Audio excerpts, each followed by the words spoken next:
Yes ma'am, stretch marks ಅನ್ನೋದು ಯಾವಾಗಲೂ ಅದು ಅಳ್ಸಕ್ಕಾಗದೇ ಇರೋವಂಥದ್ದು, ಪರ್ಮನೆಂಟ್ ಆಗಿ ಇರೋವಂಥದ್ದು.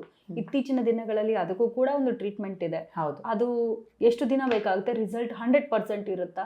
ಅದು ಹೇಗಿರುತ್ತೆ? 100% ಅಂತ ಯಾವ ಲೇಸರ್ಸಲ್ಲೂ ನಿಮ್ಗೆ ಇರೋದಿಲ್ಲ. So stretch marks definitely MNRF ಅಂತಿದೆ, ಮೈಕ್ರೋ ನೀಡ್ಲಿಂಗ್ RF ಅಂತ. ಅದರಲ್ಲಿ ನಾವು ತುಂಬ ಮಹತ್ತರವಾಗಿ ಅದನ್ನು ಕಮ್ಮಿ ಮಾಡಿಕೊಡ್ಬೋದು. ಒಂದೇನಿಲ್ಲ ಅಂದರೂ ಒಂದು 4 ರಿಂದ 6 ಸೆಷನ್ನಲ್ಲಿ ಮೋರ್ ದೆನ್ 50% ನಾವು ಅದನ್ನು ಕಮ್ಮಿ ಮಾಡಿಕೊಡ್ಬೋದು. ಬಟ್ ಇಲ್ಲ ಎರೇಸ್ ಮಾಡೋಕ್ಕಾಗತ್ತಾ? ಇಲ್ಲ, ಖಂಡಿತ ಇಲ್ಲ, ಇಲ್ಲ ಅಂತ ಆಗೋದಿಲ್ಲ.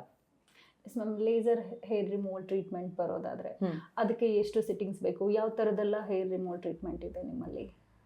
ನಮ್ಮಲ್ಲಿ ಸುಪ್ರಾನೋ ಐಸ್ ಪ್ಲಾಟಿನಮ್ ಅಂತ ಇದೆ. It is a very good laser, top end laser. So ಅದರಲ್ಲಿ ನಿಮಗೆ ಹೇರ್ ರಿಮೂವಲ್ ನಿಮಗೆ ತಿಂಗಳಿಗೆ ಒಂದ್ಸರಿ ಮಾಡ್ತೀವಿ, ಮಿನಿಮಮ್ 8 ಸೆಷನ್ಸ್ ಮಾಡ್ತೀವಿ ಎಲ್ಲರಿಗೂ. ಆ್ಯಂಡ್ ಮೋಸ್ಟ್ ಆಫ್ ದ ಪೀಪಲಲ್ಲಿ 8 ಸೆಷನ್ಸಲ್ಲಿ ಇಂಪ್ರೂವ್ಮೆಂಟ್ ಆಗಿಬಿಡುತ್ತೆ, ಹೇರ್ ಬರೋದು ನಿಂತು ಹೋಗ್ಬಿಡುತ್ತೆ. ಬಟ್ ಅವರಿಗೆ ಏನಾದರೂ ಜೆನೆಟಿಕ್ ಇಶ್ಯೂಸ್ ಇದ್ದರೆ ಅಥವಾ ಹಾರ್ಮೋನಲ್ ಇಂಬ್ಯಾಲೆನ್ಸ್ ಇದ್ದರೆ ಫ್ಯೂಚರಲ್ಲಿ ಟಚಪ್ ಅವಶ್ಯಕತೆ ಬೇಕಾಗ್ಬೋದು. ಸೊ ಟಚಪ್ಗೆ ನಿಮಗೂ ಆವಾಗ ಬಂದಾಗ ಬಂದು ಮಾಡಿಸ್ಕೊಂಡೋದ್ರೆ ಆಯಿತು. ಬಟ್ ಟಚಪ್ ಎಲ್ಲರಿಗೂ ಬೇಕಾಗೋದಿಲ್ಲ, ಕೆಲವರಲ್ಲಿ ಬೇಕಾಗತ್ತೆ. ತಿಂಗಳಿಗೆ 1 ಸೆಷನ್. ಎಸ್ ಮ್ಯಾಮ್, ಪ್ರತಿಯೊಂದು ಟ್ರೀಟ್ಮೆಂಟ್ಗೂ ಕೂಡ ಅದು ಒಂದು ಪರ್ಮನೆಂಟ್ ಸೊಲ್ಯೂಷನ್ ಆಗಿರುತ್ತಾ ಅಥವಾ ಎಲ್ಲ ಅವ್ರು ಮೇಂಟೈನ್ ಮಾಡ್ಕೊಂಡು ಹೋಗಬೇಕಾಗತ್ತಾ? ಪ್ರೊಸೀಜರ್ ಆದಮೇಲೆ ಅವ್ರು ಮೇಂಟೆನೆನ್ಸ್ ಡೆಫಿನೆಟ್ಲಿ ಮಾಡ್ಕೊಳ್ಳೇಬೇಕು. ಇಲ್ಲಾಂದರೆ ಏಜ್ ಅನ್ನೋದು ಕಾನ್ಸ್ಟೆಂಟ್ ಅಲ್ಲ, it is a progressing condition. Age ಆಗ್ತಾನೆ ಇರುತ್ತೆ, ನಿಮ್ಮ ಬಾಡಿಲಿ ಕೊಲಾಜನ್ ಕಮ್ಮಿ ಆಗ್ತಾನೆ ಇರುತ್ತೆ. ಸೊ ಹಾಗಾಗಿ ಅದನ್ನು ನೀವು ಒಂದು ರುಟೀನ್ ಥರ ಇಟ್ಕೊಳ್ಳೇಬೇಕು. ನಾವೀಗ ಏನೇ ಸರಿ ಮಾಡಿಕೊಟ್ರು ಕೂಡ ಪ್ರೊಸೀಜರ್ ಯೂಶಲಿ ಮಾಡೋದು ಆಗಿರೋ ಪ್ರಾಬ್ಲಮ್ನ ಸರಿ ಮಾಡೋದಕ್ಕೆ. ಫ್ಯೂಚರಲ್ಲಿ ಆಗೋ ಪ್ರಾಬ್ಲಮ್ನ ನೀವು ಹಚ್ಕೊಳ್ಳೋ ನಿಮ್ಮ ಸ್ಕಿನ್ ಕೇರ್ ರುಟೀನಲ್ಲೇ ನೀವು ಸರಿ ಮಾಡ್ಕೋಬೇಕು ಅಷ್ಟೇ. ಎಸ್ ಮ್ಯಾಮ್, ಡಾಕ್ಟರ್ ಸಜೆಷನ್ಸ್ ಇಲ್ದೇನೆ, ಒಬ್ರು ತಜ್ಞರ ಅಭಿಪ್ರಾಯ ಇಲ್ದೇನೆ ಈ ಇನ್ಸ್ಟಾದಲ್ಲ ಇನ್ನೊಂದು ಕಡೆ ಯಾರು ಏನು ಹೇಳಿದ್ರು ಕೂಡ ಅದನ್ನ ಅಪ್ಲೈ ಮಾಡ್ತಾರೆ, ಅದನ್ನ ನೋಡಿ ಅದೇ ಕರೆಕ್ಟ್ ಅಂತ ಅನ್ಕೊಳ್ತಾರಲ್ಲ, ಒಂದು ನಿಜವಾದ ತಜ್ಞರ ಹತ್ರ ಬರೋದು ಇತ್ತೀಚೆಗೆ ಕಡಿಮೆ ಆಗ್ತಾ ಇದೆ. ಯಾಕಂದ್ರೆ ಇನ್ಸ್ಟಾದಲ್ಲಿ ಏನು ನೋಡ್ತೀವೋ ಯಾರು ಏನು ಹೇಳ್ತಾರೋ ಅದೇ ಟ್ರೂ ಅಂತ ಹೇಳ್ತಾರೆ. ಅದ್ರ ಬಗ್ಗೆ ಏನು ಹೇಳ್ತಾರೆ? ಅದ್ರ ಬಗ್ಗೆ ಈಗ ತುಂಬ ನಮ್ಮದ್ರಲ್ಲೂ ಡಿಸ್ಕಷನ್ ಆಗ್ತಾ ಇದೆ, ಕ್ವಾಕರಿನ ಎರಾಡಿಕೇಟ್ ಮಾಡಬೇಕು ಅಂತ. ಡರ್ಮೆಟಾಲಜಿ ಪ್ರೊಸೀಜರ್ನ ಡರ್ಮೆಟಾಲಜಿಸ್ಟ್ಗಳೇ ಮಾಡಬೇಕು. ಇತ್ತೀಚೆಗೆ ಬರೀ MBBS ಮಾಡಿಕೊಂಡು ಅಥವಾ ಬೇರೆ ಪೋಸ್ಟ್ ಗ್ರಾಜುಯೇಷನ್ ಮಾಡ್ಕೊಂಡಿರೋ ಬೇರೆ ಫೀಲ್ಡಲ್ಲಿರೋರು ನಮ್ಮ ಡರ್ಮೆಟಾಲಜಿನೇ ಪ್ರಾಕ್ಟೀಸ್ ಮಾಡ್ತಾ ಇದ್ದಾರೆ. ಅದು ತುಂಬ ತಪ್ಪು ಅಂತ ಹೇಳ್ತೀನಿ. ಯಾಕಂದರೆ ಅವರೇನೋ ಒಂದು 2 ದಿವಸದೊಂದು ಏನದು ಫೆಲೋಶಿಪ್ ಮಾಡಿ ಎಲ್ಲ ಕಲ್ತ್ಕೊಂಡಿರ್ಬೋದು, ಬೊಟಾಕ್ಸ್ ಫಿಲ್ಲರ್ಸ್ ಮಾಡೋದು. ಬಟ್ ಅದರಲ್ಲಿ ಬೇಕಾದಷ್ಟು ಕಾಂಪ್ಲಿಕೇಶನ್ಸ್ ಇರುತ್ತೆ, ಅದನ್ನು ಸರಿ ಮಾಡೋಕ್ಕೆ ಡರ್ಮೆಟಾಲಜಿಸ್ಟೇ ಬೇಕು. ಆಮೇಲೆ ಅದೇ ಈಗಂತೂ ಚೈನ್ ಎಲ್ಲ ಕಡೆ ಇದು ಓಪನ್ ಆಗ್ತಿರುತ್ತೆ, ಅದರಲ್ಲಿ ಯಾವ ಡಾಕ್ಟರ್ಸು ಇರೋದಿಲ್ಲ. ಅವ್ರು ನಿಮಗೆ ಎಲ್ಲ ಕಡೆ ಪ್ರಮೋಟ್ ಮಾಡ್ತಾ ಇರ್ತಾರೆ, ನಾವು ಹೈಡ್ರಾ ಫೇಶಿಯಲ್ ಮಾಡ್ತೀವಿ, ನಾವು ಆ ಲೇಸರ್ ಹೇರ್ ರಿಮೂವಲ್ ಮಾಡ್ತೀವಿ, ಎಷ್ಟೋ ಥರ ಅದರದೆಲ್ಲ ಪ್ರಮೋಟ್ ಮಾಡ್ತಾ ಇರ್ತಾರೆ. ಅದೆಲ್ಲ ಮಾಡಿಸ್ಕೊಂಡು ಆಮೇಲೆ ಪ್ರಾಬ್ಲಮ್ ಆಗಿ ಡರ್ಮೆಟಾಲಜಿಸ್ಟ್ ಹತ್ರನೇ ಬರೋದು. ಅದ್ರ ಬದಲು ಮುಂಚೆನೇ ಡರ್ಮೆಟಾಲಜಿಸ್ಟ್ ಹತ್ರ ಬನ್ನಿ ಅಲ್ವಾ. ಹೌದು.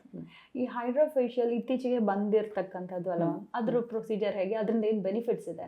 Hydra facial is more for rejuvenation. ಸ್ಕಿನ್ನಿಗೆ ನಿಮ್ಮ ಡೆಡ್ ಸೆಲ್ ಲೇಯರ್ ಇರುತ್ತೆ, ಅದನ್ನು ನಾವು ತುಂಬ ಮಲ್ಟಿಪಲ್ ಇದು ಪ್ರೋಬ್ಸ್ ಯೂಸ್ ಮಾಡ್ಕೊಂಡ್ಬಿಟ್ಟು ವ್ಯಾಕ್ಯೂಮಿಂಗ್ ಮಾಡಿಬಿಟ್ಟು ಸೊ ಡೆಡ್ ಸೆಲ್ಸ್ನ ರಿಮೂವ್ ಮಾಡೋದು. ಆಮೇಲೆ ಅದರಲ್ಲಿ RF ಇದೊಂದು ಪೀಸ್ ಇರುತ್ತೆ, ರೇಡಿಯೋ ಫ್ರೀಕ್ವೆನ್ಸಿ, ಅದರಿಂದ ಸ್ವಲ್ಪ ಕೊಲಾಜನ್ ಸ್ಟಿಮ್ಯುಲೇಟ್ ಇದು ಪ್ರೊಡಕ್ಷನ್ನ ಸ್ಟಿಮ್ಯುಲೇಟ್ ಮಾಡೋದು ಅಂಥದ್ದೆಲ್ಲ ಮಾಡ್ತೀವಿ. ಇನ್ನು ಸ್ವಲ್ಪ ಬ್ರೈಟನಿಂಗ್ ಕೂಡ ಬರುತ್ತೆ, ಗ್ಲೋ ಬರುತ್ತೆ. ಆ್ಯಂಡ್ ಬೇಸಿಕಲಿ ಈ ಪ್ರೊಸೀಜರ್ನ ಯಾರಾದರೂ ಫಂಕ್ಷನ್ ಅಟೆಂಡ್ ಮಾಡೋಕ್ಕಿಂತ ಮುಂಚೆ, ಯಾವುದೋ ಒಂದು ಮದುವೆನೋ ಇನ್ಯಾವುದೋ ಎಂಗೇಜ್ಮೆಂಟೋ ಅಥವಾ ಬ್ರೈಡ್ ಗ್ರೂಮೇ ಬಂದು ಮಾಡಿಸ್ಕೋತಾರೆ, ಅವರೇ ಕೇಳಿ ಬಂದು ಮಾಡಿಸ್ಕೋತಾರೆ. It is definitely a relaxing procedure, I would say. ಇದು more than treatment, it is for relaxation. ಎಷ್ಟು ದಿನ ಇರುತ್ತೆ ಮ್ಯಾಮ್ ರಿಸಲ್ಟ್ ಹೈಡ್ರಾ ಫೇಶಿಯಲ್? ಒಂದು 15 ದಿವಸದಿಂದ 1 ತಿಂಗಳ ತನಕ ಇರುತ್ತೆ. ಅಂದ್ರೆ ಪ್ರತಿ ತಿಂಗಳು ಕೂಡ ಮಾಡಿಸ್ಕೊಳ್ಬೋದಲ್ಲ ಹೈಡ್ರಾ ಫೇಶಿಯಲ್?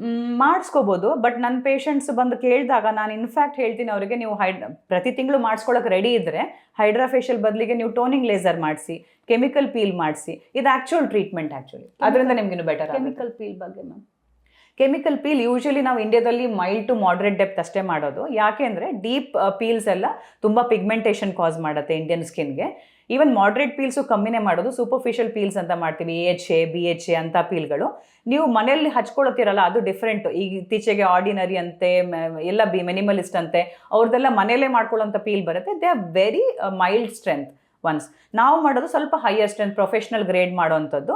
ಸೊ ನಾವು ಅದನ್ನೆಲ್ಲ ಮಾಡಿ ನೋಡಿ ಗೊತ್ತಿರುತ್ತೆ ನಮಗೆ, ಯಾವಾಗ ಅದನ್ನು ಹಚ್ಚಬೇಕು, ಯಾವಾಗ ತೆಗಿಬೇಕು, ಏನು ರೆಡ್ ಆದಾಗ ಏನು ಮಾಡಬೇಕು, ಅದು ನಮಗೆ ಗೊತ್ತಿರುತ್ತೆ. ಸೊ ಅಂಥದ್ದನ್ನು ನೀವು ಡಾಕ್ಟರ್ಸ್ ಹತ್ರನೇ ಬಂದು ಮಾಡಿಸ್ಕೊಳ್ಳಿ. ಈ ಪ್ರೊಸೀಜರ್ ಎಲ್ಲ ಪೇನ್ಫುಲ್ ಏನಾದ್ರು ಇರ್ತಾವ? ಕೆಲವ್ರಿಗೆ ಅನ್ಸುತ್ತೆ, ಅಯ್ಯೋ ಪೈನ್ ಆಗ್ಬೋದು, ನಮ್ಗೆ ಯಾಕೆ ಬೇಡ ಅಂತ ಹೆದರ್ಕೊಂಡೇ ಇರೋವಂಥವ್ರು ಇರ್ತಾರಲ್ಲ. ಹಾಗಾಗಿ ಈ ಪ್ರೊಸೀಜರ್ಸ್ ಪೈನ್ಫುಲ್ ಆಗಿ ಏನಾದರೂ ಇರುತ್ತಾ ಸ್ಕಿನ್ ರಿಲೇಟೆಡ್? ಕೆಮಿಕಲ್ ಪೀಲ್ ನಿಮಗೆ ಪೇನ್ಫುಲ್ ಇರೋದಿಲ್ಲ ಯೂಶಲಿ. ವೆರಿ ಸ್ಟ್ರಾಂಗ್ ಪೀಲ್ಸ್ ಕೆಲವು ಸರಿ ಹಚ್ಚುವಾಗ ಒಂಚೂರು ಬರ್ನಿಂಗ್ ಸೆನ್ಸೇಷನ್ ಥರ ಆಗುತ್ತೆ. ಪೇನ್ ಅಂತ ಹೇಳೋಕ್ಕಾಗಲ್ಲ, ಬರ್ನಿಂಗ್ ಸೆನ್ಸೇಷನ್ ಒಂದು ಫ್ಯೂ ಸೆಕೆಂಡ್ಸ್ ಆಗುತ್ತೆ, it will come down quickly. ಆಮೇಲೆ ಮನೆಗೆ ಹೋದ್ಮೇಲೂ ನಿಮಗೆ ಪೇನ್ ಇರುತ್ತೆ, ಆ ಥರದ್ದು ಇರೋದಿಲ್ಲ. ಕಾರ್ಬನ್ ಡೈಆಕ್ಸೈಡ್ ಲೇಸರ್ ಅಂತ ಮಾಡ್ತೀವಿ, ಅದರಲ್ಲಿ ನಿಮ್ಗೆ ಸ್ವಲ್ಪ ಮಾಡ್ತಾನೆ ಪೇನ್ ಆಗುತ್ತೆ. ಅಂದರೆ ಅನಸ್ತಿಸಿಯಾ ಕ್ರೀಮ್ ಹಚ್ಚಿ ಮಾಡಿರ್ತೀವಿ, ಆದರೂ ಸ್ವಲ್ಪ ಪೇನ್ ತಡ್ಕೊಳ್ಳೋಕೆ ರೆಡಿ ಇರಬೇಕು. ಆ್ಯಂಡ್ ಸ್ವಲ್ಪ ಉರಿ ಇರುತ್ತೆ 1-2 ದಿವಸ, ಅದೆಲ್ಲ ಮ್ಯಾನೇಜಬಲ್ ಇರುತ್ತೆ. ಬೇರೆದ್ರಲ್ಲಿ ನಿಮಗೆ ಇಂಜೆಕ್ಷನ್ಸ್ ಮಾಡಿದಾಗ ಮಾಮೂಲಿ ಇಂಜೆಕ್ಷನ್ಸ್ದು ಸ್ವಲ್ಪ ಗೊತ್ತಾಗುತ್ತಲ್ಲ, ಒಂದು ಇರುವೆ ಕಚ್ಚಿರೋ ಥರ ಒಂದು ಇಂಜೆಕ್ಷನ್ ಪೇನ್ ಗೊತ್ತಾಗುತ್ತೆ. ಎಸ್ ಮ್ಯಾಮ್, ಮುಖದಲ್ಲಿ ಬರುವಂತಹ ಬಂಗು ಅದಕ್ಕೂ ಕೂಡ ಪರ್ಮನೆಂಟ್ ಟ್ರೀಟ್ಮೆಂಟ್ ಏನಾದರೂ ಇದೆಯಾ? ಪರ್ಮನೆಂಟ್ ಟ್ರೀಟ್ಮೆಂಟ್ ಇಲ್ಲ ಬಂಗ್ಗೆ, ಬಿಕಾಸ್ ಬಂಗು ಒಂದು ಜೆನೆಟಿಕ್ ಕಾರಣದಿಂದ ಬರುತ್ತೆ, ಬಿಸಿಲಿಂದ ಜಾಸ್ತಿ ಆಗ್ತಾ ಹೋಗುತ್ತೆ. ಬಟ್ ಇರೋದನ್ನು ನಾವು ಟ್ರೀಟ್ ಮಾಡ್ಬೋದು. ಎಷ್ಟೋ ಜನಕ್ಕೆ ತುಂಬ ಬರ್ನ್ಟ್ ಔಟ್ ಕೇಸ್ ಬಂದುಬಿಟ್ರೆ ಅದನ್ನು ಫುಲ್ಲಿ ರಿಕವರ್ ಆಗದೆ ಇರ್ಬೋದು ಅದು ನಮ್ಮ ಟ್ರೀಟ್ಮೆಂಟಿಂದ. But most of the patients 70 to 90% clear ಆಗಿಬಿಡುತ್ತೆ. ಕೆಲವರಿಗೆ 100% ಕ್ಲಿಯರ್ ಆಗುತ್ತೆ. But that doesn't mean it will not come back. ಅವ್ರು ಬಿಸಿಲಿಗೆ ಹೋದ್ರು ಅಂದರೆ ಖಂಡಿತ ಬಂಗು ವಾಪಸ್ ಬರುತ್ತೆ. ಬಿಸಿಲಿಗೆ ಹೋದಾಗ ಅವ್ರು ಕವರ್ ಮಾಡ್ಕೊಳ್ಳಿಲ್ಲ ಅಂತ ಹೇಳಿ, ತಲೆ ಮೇಲೆ ಒಂದೇನೋ ಸ್ಕಾರ್ಫು ಅಥವಾ ಅಂಬ್ರೆಲಾ ಅದು ಹಿಡ್ಕೊಂಡು ಮಾಡಲಿಲ್ಲ ಅಂದರೆ ಅವ್ರು ಎಷ್ಟೇ ಖರ್ಚು ಮಾಡಿರಲಿ, 1000 ಅಲ್ಲ ಕೋಟಿ ರೂಪಾಯಿ ಖರ್ಚು ಮಾಡಿ ಬಂಗನ್ನ ಟ್ರೀಟ್ಮೆಂಟ್ ಮಾಡಿಕೊಂಡ್ರು ಅದು ವಾಪಸ್ ಬರೋ ಚಾನ್ಸಸ್ ಇರುತ್ತೆ. ಇದು ನಾನು ಕರೆಕ್ಟಾಗಿ ನನ್ನ ಪೇಷಂಟಿಗೆ ಬಂದಾಗಲೇ ಹೇಳಿಬಿಡ್ತೀನಿ. ಎಸ್ ಮ್ಯಾಮ್, ಸ್ಕಿನ್ ಟ್ಯಾಗ್ಸ್ ಅಂತೂ ತುಂಬಾ ಕಾಮನ್. ಅದು ಕೂಡ ಚಿಕ್ಕ ಮಕ್ಕಳಿಂದ ಹಿಡಿದು ದೊಡ್ಡವ್ರ ತನಕನೂ ಇರುತ್ತೆ. ಕೆಲವು ಹೋಗ್ತವೆ ಲೇಸರ್ ಟ್ರೀಟ್ಮೆಂಟಿಂದ, ಬಟ್ ಕೆಲವು ಸಣ್ಣದು ಸ್ಕಿನ್ ಟ್ಯಾಗ್ಸ್ ಇರುತ್ತಲ್ಲ, ಅದಕ್ಕೆ ನಿಮ್ಮಲ್ಲಿ ಸೊಲ್ಯೂಷನ್ಸ್ ಇದೆಯಾ? S, definitely. ಇದು RF ಅಂತ ಮಾಡ್ತೀವಿ, ರೇಡಿಯೋ ಫ್ರೀಕ್ವೆನ್ಸಿ ಎಕ್ಸಿಷನ್ ಅಂತ, ಅದರಿಂದ ಹೋಗುತ್ತೆ. CO2 ಲೇಸರಲ್ಲಿ ನಾವು ಬರ್ನ್ ಮಾಡ್ತೀವಿ, ಅಬ್ಲೇಷನ್ ಮಾಡ್ತೀವಿ, ತುಂಬ ಚೆನ್ನಾಗಿ ಕ್ಲಿಯರ್ ಮಾಡ್ಬೋದು. ಕಾಸ್ಮೆಟಿಕ್ ಆಗಿ ನಾವು ಕ್ಲಿಯರ್ ಅಂದರೆ ಏನೂ ಅವ್ರಿಗೆ ಉಳ್ಕೊಳ್ಳಲ್ಲ, ಕಲೆ ಉಳ್ಕೊಳ್ಳಲ್ಲ, ಹಳ್ಳ ಉಳ್ಕೊಳ್ಳಲ್ಲ, ಆ ಥರ ಚೆನ್ನಾಗಿ ಟ್ರೀಟ್ ಮಾಡ್ಬೋದು. ಎಷ್ಟೋ ಜನ ಮನೇಲಿ ಅದೇನೇನೋ ಆ್ಯಸಿಡ್ಡು, ಈರುಳ್ಳಿ, ಬೆಳ್ಳುಳ್ಳಿ ಎಲ್ಲ ಹಚ್ಕೊಂಡು ಎಲ್ಲ ಸ್ಕಾರ್ ಮಾಡಿಕೊಂಡು ಗಾಯ ಮಾಡ್ಕೊಂಡು ಬರೋರು ಕೂಡ ಇದ್ದಾರೆ. ಅದೆಲ್ಲ ಮಾಡೋದಕ್ಕಿಂತ ಬನ್ನಿ ಡಾಕ್ಟರ್ ಹತ್ರ, ಒಂದು 2 hours ಪ್ರೊಸೀಜರ್ ಇರುತ್ತೆ, ಅನಸ್ತೇಸಿ ಹಚ್ತೀವಿ, ಕೂರಿಸ್ತೀವಿ, ಒಂದು 40 minutesಗೆಲ್ಲ ಪ್ರೊಸೀಜರ್ ಮುಗ್ದು ಹೋಗುತ್ತೆ. ಸೊ ಅದಾದಮೇಲೆ ಒಂದು ವಾರ ರಿಕವರಿಗೆ ಒಂದು ಕ್ರೀಮ್ ಕೊಟ್ಟಿರ್ತೀವಿ, ಅದನ್ನು ಹಚ್ಕೊಂಡ್ರೆ ಸಾಕು. ನಿಮ್ಗೇನು ಕಲೆ ಇಲ್ಲದೆ ತುಂಬ ಚೆನ್ನಾಗಿ ಮುಖದಲ್ಲಿರ್ಬೋದು, ಕುತ್ತಿಗೆಲಿರ್ಬೋದು, ಅಂಡರ್ ಆರ್ಮ್ಸ್ ಇರ್ಬೋದು, ಎಲ್ಲೇ ಇದ್ರೂ ಸ್ಕಿನ್ ಟ್ಯಾಗ್ನ ತುಂಬ ಚೆನ್ನಾಗಿ ತೆಗೆದು ಕಳಿಸ್ಬೋದು. ಮ್ಯಾಮ್, ಅದು ಕೂಡ ಮತ್ತೆ ಬರುತ್ತಾ, ಮೇಂಟೈನ್ ಮಾಡಬೇಕಾಗುತ್ತಾ? ಹೌದು, ಸ್ಕಿನ್ ಟ್ಯಾಗ್ಸು ಜೆನೆಟಿಕ್ ಆಗಿ ಕೂಡ ಬರಬಹುದು. ಮತ್ತೊಂದು ನಿಮ್ಮ ಇನ್ಸುಲಿನ್ ರೆಸಿಸ್ಟೆನ್ಸಿಂದ ಬರ್ಬೋದು. ಅಂದರೆ ಈಗ ಪ್ರೀ ಡಯಾಬಿಟಿಕ್ ಸಿಚುವೇಶನ್ ಅಥವಾ ಡಯಾಬಿಟಿಕ್ಸ್ಗೂ ಕೂಡ ಬರಬಹುದು ಇದು. ಸೊ ಅದೊಂದು ಕಾರಣಗಳಲ್ಲಿ ಆವಾಗ ಬರೋ ಚಾನ್ಸಸ್ ಇರುತ್ತೆ. ಒಂದು 2-3 ವರ್ಷಕ್ಕೆ ಒಂದ್ಸರಿ ಮಾಡೋ ಪ್ರೊಸೀಜರ್ ಇದು, ಮಾಡಿಸ್ಕೊಂಡು ಹೋಗ್ಬೋದು. ನಂದು ಹೇಗಿದ್ರು ಬರುತ್ತಲ್ಲ, ಯಾಕೆ ಮಾಡಿಸ್ಬೇಕು ಅಂತ ಹಾಗೆ ಬಿಟ್ಟರೆ ನೀವು ಗೊಂಚಲು ಹಂಗೆ ಬರ್ಸ್ಕೊಂಡು ಇರ್ತೀರ ಅಷ್ಟೇ. ಅದ್ರ ಬದಲಿಗೆ ಬಂದಾಗ ಒಂದು 3 ವರ್ಷದಲ್ಲಿ ಕ್ಲಿಯರ್ ಮಾಡಿಕೊಂಡು ಸರಿ ಮಾಡ್ಕೊಳ್ಳಿ ಅದನ್ನು. ಮ್ಯಾಮ್, ಈ ಪ್ರೊಸೀಜರ್ ಅಷ್ಟೇ, ಈ ಟ್ರೀಟ್ಮೆಂಟ್ ಅಷ್ಟೇ ಮುಖ್ಯವಾಗಿದ್ದು ನಾವು ತಗೊಳ್ಳೋ ಇಂಟೇಕ್ ಫುಡ್. ಆ ಫುಡ್ ಬಗ್ಗೆ ಹೇಳೋದಾದರೆ, ನೀವು ಒಂದು ನೀರು ಕುಡಿಯೋದು ಎಷ್ಟು ಅವಶ್ಯಕತೆ ಆಗುತ್ತೆ, ಅಥವಾ ಒಳ್ಳೆ ಫುಡ್ಡು, ಈ ಜಂಕ್ ಎಲ್ಲ ಬಿಟ್ಟು ಅದು ಕೂಡ ಎಷ್ಟು ಅವಶ್ಯಕತೆ ಇರುತ್ತೆ ಮ್ಯಾಮ್? ಸೊ ನೀರು ತುಂಬ ಇಂಪಾರ್ಟೆಂಟ್. ಹೈಡ್ರೇಷನ್ ಫ್ರಮ್ ವಿದಿನ್ ಅಂತ ಹೇಳ್ತೀವಿ. ನಿಮ್ಮ ದೇಹಕ್ಕೆ ತಕ್ಕಂತೆ 2-3 ಲೀಟ್ರ್ ನೀವು ನೀರು ಕುಡಿಯೋದು ತುಂಬ ಇಂಪಾರ್ಟೆಂಟ್. ಸೊ ದ್ಯಾಟ್ ಒಳಗಡೆಯಿಂದನೇ ನೀವು ಹೈಡ್ರೇಟೆಡ್ ಆಗಿ ಇರಬಹುದು. ನೀರ ಜೊತೆಗೆ ಆಹಾರ ಕೂಡ, ಈಗ ಒಂದು ಒಳ್ಳೆ ಆಹಾರ ಅಂದರೆ ನಿಮ್ಮ ತರಕಾರಿಗಳು, ಹಣ್ಣುಗಳು, ಪ್ರೋಟೀನ್ ರಿಚ್ ಡಯಟ್ ತುಂಬ ಇಂಪಾರ್ಟೆಂಟ್. ನಮ್ಮ ಸ್ಕಿನ್, ನಮ್ಮ ಹೇರ್ಗೆ ಪ್ರೋಟೀನ್ ತುಂಬ important. So protein rich diet ತೊಗೊಳ್ಳೋದು ತುಂಬ ಇಂಪಾರ್ಟೆಂಟ್. ಜಂಕ್ ಫುಡ್ ತೊಗೊಳ್ತೀರಾ, ತುಂಬ ಕರ್ದಿರೋ ಎಣ್ಣೆಗಳನ್ನ ಯೂಸ್ ಮಾಡ್ತೀರಾ ಅಂದರೆ it is always pro inflammatory, ಅಂದರೆ ಇನ್ಫ್ಲಮೇಷನ್ನ ಜಾಸ್ತಿ ಮಾಡುವಂಥ ಇದಿರುತ್ತೆ. ಆ್ಯಂಡ್ ಯಾರಿಗೂ ತುಂಬ ಜನಕ್ಕೆ ಗೊತ್ತಿಲ್ದಿರೋ ವಿಷಯ ಅಂದರೆ ಸಕ್ಕರೆ, ಬೆಲ್ಲ ಇದೆಲ್ಲ ಸಿಹಿ ಅಂಶ. ಇದು ತುಂಬ ನಿಮಗೆ ಡ್ಯಾಮೇಜ್ ಮಾಡುತ್ತೆ ಬಾಡಿಗೆ. ಇದು ನಿಮ್ಮ ಏಜಿಂಗ್ನ ಜಾಸ್ತಿ ಮಾಡುತ್ತೆ, ಇನ್ಫ್ಲಮೇಷನ್ನ ಜಾಸ್ತಿ ಮಾಡುತ್ತೆ, ಈವನ್ ಕ್ಯಾನ್ಸರ್ ಸೆಲ್ಸ್ನ ಅದನ್ನು ಜಾಸ್ತಿ ಮಾಡುತ್ತೆ ಈ ಸಕ್ಕರೆ, ಬೆಲ್ಲ, ಸಿಹಿ ಅಂಶಗಳಲ್ಲಿ. ಸೊ ಮೇಜರ್ಲಿ ನನ್ನ ಪೇಷಂಟ್ಸ್ಗಳಿಗೆ ನಾನು ಯಾವಾಗಲೂ ಹೇಳೋದು, ಸಕ್ಕರೆ, ಬೆಲ್ಲ, ಜೇನುತುಪ್ಪ ಎಲ್ಲ ಬಿಟ್ಬಿಡಿ ಅಂತಾನೆ, ಆದಷ್ಟು ಬಿಟ್ಬಿಡಿ ಅಂತಾನೆ ಹೇಳ್ತೀನಿ ನಾನು. ಜೇನುತುಪ್ಪ ಒಳ್ಳೇದು ಅಂತ ಹೇಳ್ತಾರಲ್ಲ ಮ್ಯಾಮ್? ಜೇನುತುಪ್ಪನೂ ಒಳಗಡೆ ಹೋದ್ಮೇಲೆ ಅದು ಸಕ್ಕರೆನೇ. ಸೊ ಹಾಗಾಗಿ ನಾವು ಅದನ್ನು ಪ್ರಮೋಟ್ ಮಾಡೋದಿಲ್ಲ. ಬೆಲ್ಲನೂ ಸಕ್ಕರೆಗೂ ಏನು ವ್ಯತ್ಯಾಸ ಇಲ್ಲ. ಜಸ್ಟ್ ದ್ಯಾಟ್ ಬೆಲ್ಲದಲ್ಲಿ ಸ್ವಲ್ಪ ವಿಟಮಿನ್, ಮಿನರಲ್ಸ್ ಎಲ್ಲ ಇರುತ್ತೆ ಅನ್ನೋದು ಬಿಟ್ಟರೆ ಇನ್ಯಾವ ವ್ಯತ್ಯಾಸ ಇರೋದಿಲ್ಲ. ಸೊ ಕ್ಯಾಲರಿ ವೈಸು ಎಲ್ಲ ಸೇಮೇ, ಗ್ಲೈಸಿಮಿಕ್ ಇಂಡೆಕ್ಸ್ ವೈಸ್ ಎಲ್ಲದೂ ಬೆಲ್ಲ, ಸಕ್ಕರೆ ಎಲ್ಲ ಸೇಮ್. ಹನಿ ಕೂಡ ಸಕ್ಕರೆಯಾಗೆ ಕನ್ವರ್ಟ್ ಆಗೋದ್ರಿಂದ ನಾವು ಅದನ್ನು ಕೂಡ ತೊಗೊಳ್ಬೇಡಿ ಅಂತಲೇ ಹೇಳ್ತೀವಿ. ತುಂಬ ಜನ ಬೆಳಗ್ಗೆ ಎದ್ದು ಅದನ್ನು ಹಾಕಿ ಕುಡಿದ್ರೆ ತೆಳ್ಳಗಾಗ್ತೀವಿ ಹಂಗೆಲ್ಲ ಅನ್ಕೋತಾರೆ. That is not true. ಹಾಗಾದರೆ ಸಿಹಿ ಬೇಕು ಅಂತಂದರೆ ಇದಕ್ಕೆ ಪೂರಕವಾಗಿ ಏನಿದೆ? ಹಣ್ಣು ತಿನ್ನಿ, ಹೋಲ್ ಫ್ರೂಟ್ ತಿನ್ನಿ, ಅದನ್ನು ಜ್ಯೂಸ್ ಮಾಡಿ ಕುಡಿಬೇಡಿ, ಹೋಲ್ ಫ್ರೂಟ್ ತಿನ್ನಿ. ಇಲ್ಲ ಒನ್ಸ್ ಇನ್ ಅ ವೈಲ್ ನೀವು ಸ್ವಲ್ಪ ಖರ್ಜೂರ, ಒಣ ದ್ರಾಕ್ಷಿ ತೊಗೊಂಡ್ರೆ ಅದನ್ನು ತುಂಬ ತಿನ್ನೋಂಗಿಲ್ಲ, ಒಂದು ಲಿಮಿಟಲ್ಲಿ ತೊಗೋಬೋದು. ಆ ಥರ ಮಾಡ್ಬೋದು ನೀವು. ಇಲ್ಲ ತುಂಬಾ ಕ್ರೇವಿಂಗ್ ಆಗ್ತಿದೆ ಅಂದರೆ once in a while sugar free substitute use ಮಾಡಿರೋ ಸ್ವೀಟ್ ತಿನ್ಬೋದು. ಅದನ್ನು ನಾನು ತುಂಬ ಪ್ರಮೋಟ್ ಮಾಡೋದಿಲ್ಲ. Definitely it is not good for your health if you doing it on a daily basis. But ಎಲ್ಲೋ ಕಾಫಿ ಟೀಗೆ ಸ್ವಲ್ಪ ಹಾಕೋತೀರಾ, ಡೈಲಿ ತೊಗೊಂಡ್ರು ಪರವಾಗಿಲ್ಲ, ಆ ಶುಗರ್ ಫ್ರೀ ಸಬ್ಸ್ಟಿಟ್ಯೂಟ್ನ ಹೇಳ್ತಾ ಇರೋದು ನಾನು.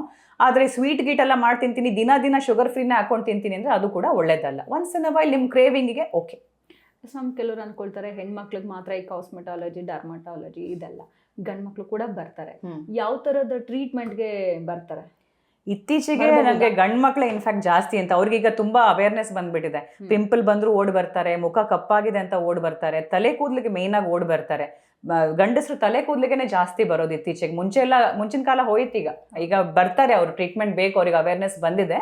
ಡೆಫಿನೆಟ್ಲಿ ಮೇನ್ಲಿ ಈ ರೀಸನ್ಗೆ ಬರ್ತಾರೆ. And along with all these things, skin ಕಾಯಿಲೆಗಳು ಯಾರಿಗೆ ಬೇಕಾದ್ರೂ ಬರ್ಬೋದು, ಹೆಂಗಸ್ರಿಗೂ ಬರ್ಬೋದು, ಗಂಡಸ್ರಿಗೂ ಬರ್ಬೋದು. ಇನ್ಫೆಕ್ಷನ್ಗಳಾಗಿರ್ಬೋದು, ಸೋರಿಯಾಸಿಸ್, ವಿಟಿಲಿಗೋ, ಲೈಕೆನ್ ಪ್ಲೇನಸ್, ಯಾರಿಗೆ ಬೇಕಾದ್ರೂ ಬರ್ಬೋದು. ಸೋರಿಯಾಸಿಸ್ ಬಗ್ಗೆ ಹೇಳೋದಾದ್ರೆ, ಸೋರಿಯಾಸಿಸ್ ಒಂದು ಜೆನೆಟಿಕಲಿ ಬರೋ ಕಾಯಿಲೆ. ಇಲ್ಲಿ ನಿಮ್ಮ ದೇಹದ್ದೇ ಇಮ್ಯುನಿಟಿ ನಿಮ್ಮನ್ನೇ ಒಂದು ಅಟ್ಯಾಕ್ ಮಾಡುವಂಥ ತೊಂದರೆ. So psoriasis is almost like diabetes. It's not curable, ಆದರೆ ಟ್ರೀಟೇಬಲ್ ಆಗಿರುತ್ತೆ. ನೀವು ಬಂದಾಗ, ಡಾಕ್ಟರ್ ಹತ್ರ ಬಂದಾಗ ಟ್ರೀಟ್ಮೆಂಟ್ ಕೊಡ್ತೀವಿ, ಸರಿ ಆಗುತ್ತೆ. ಬಟ್ ಫ್ಯೂಚರಲ್ಲಿ definitely it can keep repeating. ಚಳಿಗಾಲದಲ್ಲಿ ಸೋರಿಯಾಸಿಸ್ ಬರ್ಬೋದು, ಇಲ್ಲ ನಿಮ್ಮ ಸ್ಟ್ರೆಸ್ ತುಂಬ ಜಾಸ್ತಿ ಆಗಿದೆ ಅಂದರೆ ಬರ್ಬೋದು. ತುಂಬ ಧೂಳು, ಡ್ರೈ ವೆದರಲ್ಲಿ ಇದ್ದೀರಾ, ಸೋರಿಯಾಸಿಸ್ ಅಗ್ರವೇಟ್ ಆಗುತ್ತೆ. But stress is an aggravating factor. ತುಂಬ ನಮ್ಮ ಚರ್ಮದ ಕಾಯಿಲೆಗಳಲ್ಲಿ stress is an aggravating factor. So ನಿಮ್ಮನ್ನು ನೀವು ಸ್ಟ್ರೆಸ್ ಫ್ರೀ ಆಗಿ ಇಟ್ಕೊಂಡ್ರೆ ತುಂಬ ಕಾಯಿಲೆಗಳು ಕಂಟ್ರೋಲಲ್ಲಿರುತ್ತೆ. ಮ್ಯಾಮ್, ಹಾಗಾದರೆ ಸ್ಟ್ರೆಸ್ಗೂ ಸ್ಕಿನ್ಗೂ ರಿಲೇಟೆಡ್ ಇದೆ ಅಂತ ಹೇಳ್ತೀರಾ? ಖಂಡಿತ. ತುಂಬ ಕಾಯಿಲೆಗಳು ಸ್ಟ್ರೆಸ್ಸಿಂದ ಜಾಸ್ತಿ ಆಗಿಬಿಡುತ್ತೆ. ಪಿಂಪಲ್ಸ್ ಆಗ್ಬೋದು, ಹೇರ್ ಫಾಲ್ ಆಗ್ಬೋದು, ಸೋರಿಯಾಸಿಸ್ ಆಗ್ಬೋದು, ಅರ್ಟಿಕೇರಿಯಾ ಆಗ್ಬೋದು. There are many things which can get aggravated ನಿಮ್ಮ ಸ್ಟ್ರೆಸ್ಸಿಂದ. ನಾನು ಅವರಿಗೆಲ್ಲ ಹೇಳ್ತೀನಿ, ಮನೆಗೆ ಹೋಗಿ ಸ್ವಲ್ಪ ಮೆಡಿಟೇಷನ್ ಮಾಡಿ, ಇಲ್ಲ ಬ್ರೀದಿಂಗ್ ಎಕ್ಸಸೈಸ್ ಮಾಡಿ, ಇಲ್ಲ ನಿಮ್ಗೆ ಖುಷಿ ಆಗುವಂಥ ಇದು ಕಾಮಿಡಿ ಸೀರಿಯಲ್ಸ್ ನೋಡಿ, ಅಥವಾ ಖುಷಿ ಆಗುವಂಥ ಮೂವಿ ಸೀರಿಯಲ್ಸ್ ನೋಡಿ. ಅಲ್ಲಿಗೆ ಹೋಗಿ ಬೇಜಾರಾಗುವಂಥದ್ದೇ ನೋಡಬೇಡಿ. ಸ್ವಲ್ಪ ನೀವು ರಿಲ್ಯಾಕ್ಸ್ ಆಗಬೇಕು ಮನಸ್ಸು, ಆ ಥರದ್ದು ನೋಡಿ. ಇಟ್ ವಿಲ್ ಹೆಲ್ಪ್ ಯು ಅಂತ. Talk to your friends. Ma'am, ಈ ಚಿಕ್ಕ ಮಕ್ಕಳಲ್ಲಿ ಏನಾದರೂ ಒಂದು ಗಾಯದ ಮಾರ್ಕ್ ಅಥವಾ ಏನಾದರೂ ಚೆಲ್ಕೊಂಡಿರ್ತಾರೆ ನೋಡಿ, ಸುಟ್ಟು ಗಾಯ ಇರುತ್ತಲ್ಲ, ಆ ಸುಟ್ಟು ಗಾಯದ ಮಾರ್ಕ್ ಕೂಡ ಹೋಗೋವಂಥ ಟ್ರೀಟ್ಮೆಂಟ್ ಇದೆಯಾ? ಅವರು ಬೇಗನೆ ಬಂದರೆ, ಈಗ ಸುಟ್ಟಗಾಯ ಆದ ತಕ್ಷಣ ಬಂದರೆ ನಾವು ಹಚ್ಕೊಳ್ಳೋದಲ್ಲೇ ಎಲ್ಲ ಕೊಟ್ಬಿಟ್ಟು ಸರಿ ಮಾಡ್ಬೋದು, ಸೂಪರ್ಫಿಷಿಯಲ್ ಮೀಡಿಯಮ್ ಡೆಪ್ತ್ ಇದ್ದರೆ. ಬಟ್ ತೀರಾ ಡೀಪ್ ಬರ್ನ್ಸ್ ಆದರೆ ಪ್ರಾಬಬ್ಲಿ ಅವರು ಸ್ವಲ್ಪ ಬೆಳವಣಿಗೆ ಆದಮೇಲೆ ಅವರಿಗೆ ಪ್ಲಾಸ್ಟಿಕ್ ಸರ್ಜರಿ ಬೇಕಾಗ್ಬೋದು, ಇಲ್ಲ ಲೇಸರಲ್ಲಿ ತಕ್ಕ ಮಟ್ಟಿಗೆ ಅದನ್ನು ಕಮ್ಮಿ ಮಾಡ್ಬೋದು. ಎಸ್ ಮ್ಯಾಮ್, ನಿಮ್ಮಲ್ಲಿ ಯಾವ ರೀತಿಯ ಲೇಸರ್ ಟ್ರೀಟ್ಮೆಂಟ್ ಸಿಗುತ್ತೆ ಇಲ್ಲಿ? ಸೊ ನಮ್ಮಲ್ಲಿ hair removal laser, diode laser ಇದೆ ಹೇಳಿದ್ನಲ್ಲ, ಸುಪ್ರಾನೋ ಐಸ್ ಪ್ಲಾಟಿನಮ್ ಅಂತ ಟಾಪ್ ಎಂಡ್ ಲೇಸರ್, ಅದಿದೆ ನಮ್ಮ ಹತ್ರ. ಆ್ಯಂಡ್ ಬೇರೆ ಲೇಸರ್ಸ್ ಬಗ್ಗೆ ಹೇಳೋದಾದರೆ CO2 ಲೇಸರ್ ಇದೆ. ಆವಾಗ ನಾನು ಮಧ್ಯೆ ಮಾತಾಡ್ತಾ ಹೇಳಿದೆ ಸ್ಕಾರ್ ಬಗ್ಗೆ. ಸೊ ಸ್ಕಾರ್ ರಿಜುವಿನೇಷನ್ಗೆ CO2 ಲೇಸರ್ ಅಂತ ಯೂಸ್ ಮಾಡ್ತೀವಿ. MNRF ಅಂತಿದೆ, ಮೈಕ್ರೋ ನೀಡ್ಲಿಂಗ್ RF ಅಂತ, ರೇಡಿಯೋ ಫ್ರೀಕ್ವೆನ್ಸಿ ಅಂತ. ಸೊ ಇದು ಕೂಡ ಒಂದು ಅಡ್ವಾನ್ಸ್ ಟೆಕ್ನಾಲಜಿ. ಇಲ್ಲಿ ನಿಮ್ಮ ಪೋರ್ ಟೈಟನಿಂಗಿಗೆ, ಸ್ಕಾರ್ ರಿಜುವಿನೇಷನ್ಗೆ, ಸ್ಕಿನ್ ಟೈಟನಿಂಗಿಗೆ ಕೂಡ ಹೆಲ್ಪ್ ಆಗುತ್ತೆ. ಆಮೇಲೆ ಎಂಡಿಯಾಗ್ ಟೋನಿಂಗ್ ಲೇಸರ್ ಅಂತ ಇದೆ. ಎಂಡಿಯಾಗ್ ಅಂತ ಹೇಳಿದ್ರೆ ಇದರಲ್ಲಿ ನಿಮ್ಮ ಪಿಗ್ಮೆಂಟೇಷನ್ ಕಮ್ಮಿ ಮಾಡ್ಬೋದು, ಇದರಲ್ಲೂ ಪೋರ್ಸ್ ಟೈಟನ್ ಮಾಡ್ಬೋದು, ಈ ಲೇಸರ್ ಎಲ್ಲ ಮಾಡ್ಬೋದು. ಸೊ ಹೈಫು ಅಂತ ಒಂದು ಇನ್ಸ್ಟ್ರೂಮೆಂಟ್ ಇದೆ. ನೀವು ಅದರಲ್ಲಿ ಮಾಡಿಸ್ಕೊಂಡಾಗ ನೀವು ಸ್ಕಿನ್ ಟೈಟನಿಂಗ್ ಮಾಡಿಸ್ಕೋಬೋದು. ಮುಖದಲ್ಲಿ ಕೆಲವರಿಗೆ ಈ ಜಾಗದಲ್ಲೆಲ್ಲ ಲೂಸ್ ಆಗಿರುತ್ತೆ ಚರ್ಮ, ಅಥವಾ ಸುಕ್ಕು ಬೀಳ್ತಾ ಇರುತ್ತೆ, ಅಂಥವ್ರಿಗೆ ತೀರಾ ಸುಕ್ಕು ಬಿದ್ದ ಮೇಲೆ ಅದನ್ನು ನಾವು ಹೈಫುಲ್ಲಿ ಸರಿ ಮಾಡೋಕ್ಕಾಗೋದಿಲ್ಲ. ಈಗ ಬಿಗಿನಿಂಗ್ ಸ್ಟೇಜಲ್ಲಿ ಇದ್ದಾಗ ತಕ್ಕ ಮಟ್ಟಿಗೆ ನಾವು ಅದನ್ನು ಒಂದೇ ಸೆಷನಲ್ಲಿ, ಅಥವಾ ಕೆಲವರಿಗೆ 2ನೇ ಸೆಷನ್ ಬೇಕಾಗುತ್ತೆ, ಒಂದು 3-4 ತಿಂಗಳಾದಮೇಲೆ ಟೈಟನಿಂಗ್ ಮಾಡ್ಬೋದು. ಹೈಫು ಅನ್ನೋ ಒಂದು ಟ್ರೀಟ್ಮೆಂಟಲ್ಲಿ ಸ್ಕಿನ್ ಟೈಟನಿಂಗ್ ಮಾಡ್ಬೋದು. ಈ ಸ್ಕಿನ್ ಟೈಟನಿಂಗ್ ಯಾವ ಏಜಲ್ಲಿ ಬಂದರೆ ಬೆಟರ್ ಅಂತ ಹೇಳ್ತೀರಾ? ಅದಕ್ಕೆ ಏಜ್ ಅಂತ ಏನಿಲ್ಲ. ಡೆಫಿನೆಟ್ಲಿ ತುಂಬಾ ಸುಕ್ಕಾಗಿ ತುಂಬಾ ಜೋತು ಬಿದ್ದ ಮೇಲೆ ಬಂದರೆ ನಾವು ಅದರಲ್ಲಿ ಮಾಡೋಕ್ಕೆ ಸಾಧ್ಯ ಇಲ್ಲ. Age is not a matter.